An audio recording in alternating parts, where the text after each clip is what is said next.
So we're gonna be talking about Dubai. There was the tallest building in the world. Yeah. And we went on a desert safari. And it was pretty good. We went up and down sand dunes in a big car. That holded like 8 people, and we went up and down the sand dunes. And sometimes we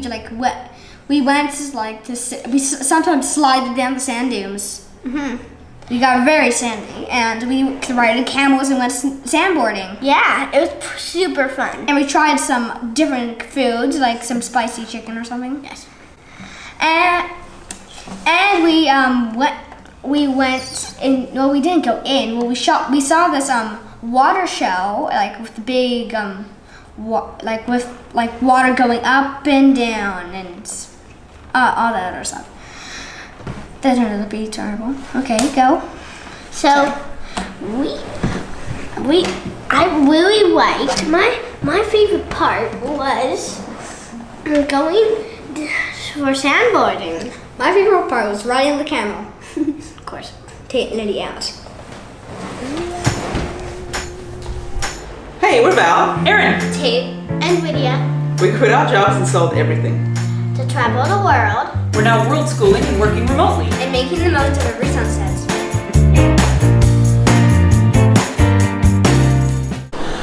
We recently spent 5 days in Dubai, and we wanted to do a video on what we found to be the top 4 things to do with kids in Dubai. And before we went to Dubai, did you even know what an emirate was? No, I had no idea. Yeah, so Dubai is in the United Arab Emirates, and an emirate is...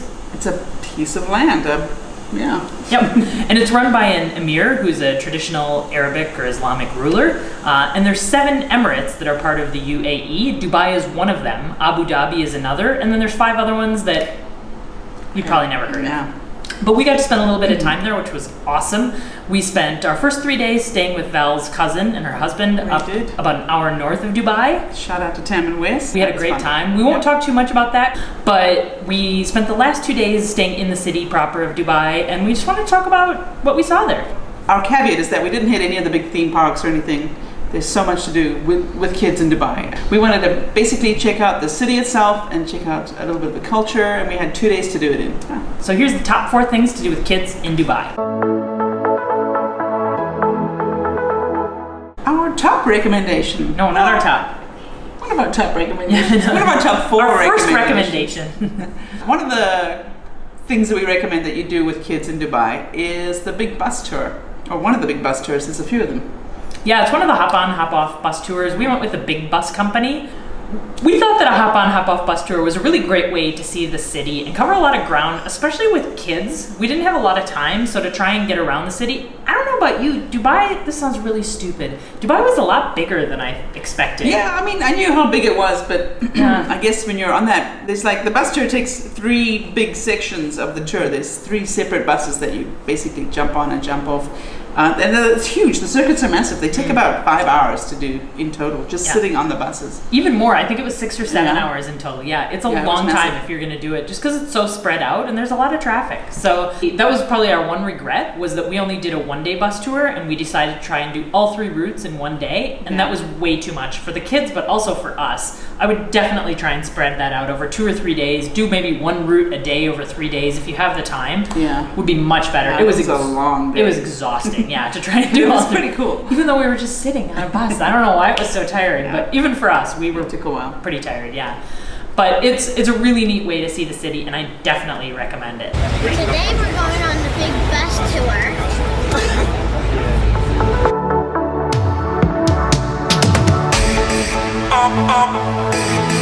Always alone. You will always be there. Always alone. You will always be there. Always alone. You will always be there. Always alone.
So second on our list of must-visit sites in Dubai is to go visit some of the old quarters of Dubai. So there's Bur Dubai and Dira, which are two of the kind of historical districts. We visited both and really enjoyed them. And we specifically went past the Gold Souk and visited the Spice Souk, and the souks are the traditional marketplaces. Yeah, to the visit. Spice Souk was really cool. All these little shops under one big corridor roof that stretched for about 200 or 300 meters. Piles of spices all along, and super cool, interesting stuff that you'd never really see before. And the owners were really patient, and they'd come up and bring things, especially up to the kids. They'd bring spices out and say, smell this. Do you know what this is? So we got to see a lot of interesting spices and things that I didn't even know what they were. We saw indigo, dried lemons, and different things like that. It was really fun for the kids to kind of smell and try and figure out what it was. And I think that's the beauty of traveling with kids as well, is that they're such an icebreaker. We've traveled to countries where the shop owners and the souk people are really pushy, and the kids seem to just kind of soften everything out of it, and they're more playful with you, and it was super fun to take them in there. Yep, yeah. And at the Spice Souk, they also sell souvenirs, headscarves, and the owners would come out and put the scarves on the kids' heads. So it was a really neat experience, and they were pushy without being aggressive. So it was quite fun. We enjoyed that visit. Yeah, it was good. We also visited another historical quarter called Al Fahidi, which is more of an arts and cultural, kind of a restored historical quarter. Yeah. And that was also really neat. It's all pedestrian only there. There's public artwork everywhere. There's museums, and it's just a beautiful area to walk around in. Yeah, it was nice and relaxed, and obviously no cars, and super safe for kids to run around in. Yep. The third thing you should do with kids in Dubai is there's a boat cruise called the Dow Boat Cruise, and it's included in your ticket actually on the big bus tour. It's an hour boat ride. It goes up and down Dubai Creek, and it's a really neat way to see the city. Super cool. And it was a nice kind of break for the kids to just sit for an hour and just chill out on the boat. And it's a really cool mix of sort of the old and the new Dubai, and it's quite evident when you're sitting on the boat to see the different segments of the city all come together.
So our fourth thing that we recommend to do in Dubai with kids is to do a desert safari. And there's tons of companies that offer these. We went with a company called Arabian Adventures, which I think is kind of the big one to go with. It's actually affiliated with Emirates somehow, but it was recommended to us by Val's cousin who lives there, and we had a great experience with them. It's quite a production to go out into the desert with them. There was probably, would you say, 50 Surprised actually. Jeeps that were at least. like kind of SUVs that were all heading Just out with their company. and then you drive out to the desert from the city. It takes about 45 minutes, and then you kind of head out into the desert, and they start driving over the dunes. They stop off at a few different viewpoints so you can get a nice view. The kids enjoyed kind of rolling down the dunes and, just playing in the sand. And then eventually you get to the part where they do what they call dune bashing, which is sort of driving up and down quite quickly over the dunes. That was my favorite part. Yeah, I'd never fun. done that, and it's really cool. I mean, you're driving straight up dunes and down them. It was quite hard to capture on film because you'd probably want to puke if you watched it, but it was really cool experience. Yeah, it was fun. The kids loved that too. Then they do one final stop where you get kind of a sunset view of the sun going down over the desert. And then we pulled into the sort of traditional camp out in the middle of the desert. When we first get to the camp, and as you pull up outside, they have about 20 camels outside. You can stand in line and do the camel ride, or you can go, they have a dune, like a sandboarding section as well. So we did the camel ride first of all, which was it's kind of cool. It was like a little 5-minute ride, basically. You like climb on the camel, you go up, and then they walk you around a circle. So it's like if a 30-second camel ride, that's probably maybe a couple minutes, I would say, going around, and then you get off. Yeah, it was pretty quick anyways. You walk around a little circle and then you get off right away. Yeah, but the kids loved it. And Yeah. that's pretty much about as much time as I enjoy on a camel anyway. 30 seconds was about right for me too. We did a safari into the desert once, and that was just 2 days on a camel? no, not so much. Too much. And then we went after the camel ride, went up the dunes, and they have sandboards that you can sandboard down on, or just sit on them and go down the dunes on them. That was super fun. Then you walk into the camp itself. It's a permanent camp in the desert, so it's kind of walled in, and they had like a big area with hookah pipes and carpets on the ground and little low tables that you could sit at and smoke at. And they had henna tattoo artists, and then just sort of different food stalls. They have like an appetizer stall, so everybody would line up and get your appetizers and then go and sit at these really cool long communal tables with cushions on the floor.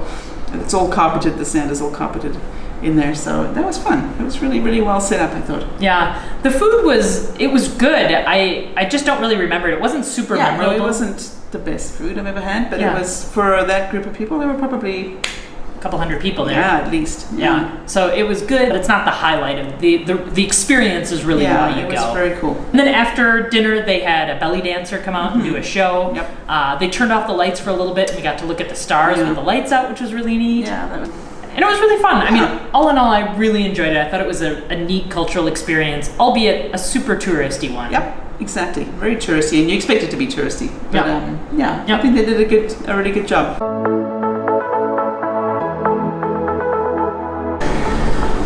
So for the last section, we do something we call surprise, skip, sorry. And it's something that surprised us about Dubai, something that if you were going and maybe you didn't have enough time, we'd recommend skipping, and something that we're sorry we didn't get to do while we were there. And we don't talk about our answers before this, so I have no idea what Val's gonna say. She doesn't know what I'm gonna say. So what's one thing that surprised you about Dubai? I think the sheer scale of it. Like, I knew Dubai was a big city, but I didn't know it was that sprawled out. Yeah. Like, it's huge. That was one thing that surprised me as well. It sounds stupid when I say it out loud, because of course it's a big city, but it was, I did not realize how spread out and how far apart everything was. So I mean, if I had it to do over, like I said, I would definitely do multiple days on the big bus tour. Yeah. There was a lot to see, and it was really spread out. So that surprised me a lot. Yeah, me too. What's one thing that you would skip? What's your one thing you would skip? My one thing I would skip, it's obviously something we haven't talked about yet, but we ended up going to Dubai Mall, is the big mall in the middle of Dubai. And we went there on a Friday, which is the Muslim holy day, so everybody's off work. And it was a nightmare. It was crazy. Don't go on a Friday. There was so many people there, you could hardly move in the mall. We wanted to try and see, they have a famous fountain light show that starts, I think, at 6 o'clock. Yeah. It was literally walking outside. I couldn't even like see this. the fountains at all. Yeah. There was so many people. Miserable. So I would totally skip Dubai Mall on a Friday. That was mine as well. Total chaos. Sorry? What are you sorry you didn't get to see? My sorry was, and it's kind of funny since we focused on the cultural, historical aspects of seeing Dubai, but I'm actually sorry we didn't get to go see some of the amusement parks and the water parks. That was mine too. I was going to say, It's a good thing that we share a brain. Atlantis at the Palm is supposed to be amazing. I think it's the world's biggest water park. Is it? Yeah, I don't know. The world's highest slide, or anyway, like it's featured quite often as being one of the most epic water parks. We went by it, and we love water parks as a family. That's one of our favorite things to do. So I was sorry we didn't get to go there. We contemplated it, we batted it around, kicked it around, and we just couldn't make it work. Yeah. So I was sorry that we didn't get to go there. But if we go back, we'll definitely hit that. Yep, for sure. Do you have more time? But we hope you enjoyed this little tour of Dubai. See you next time. See you next time.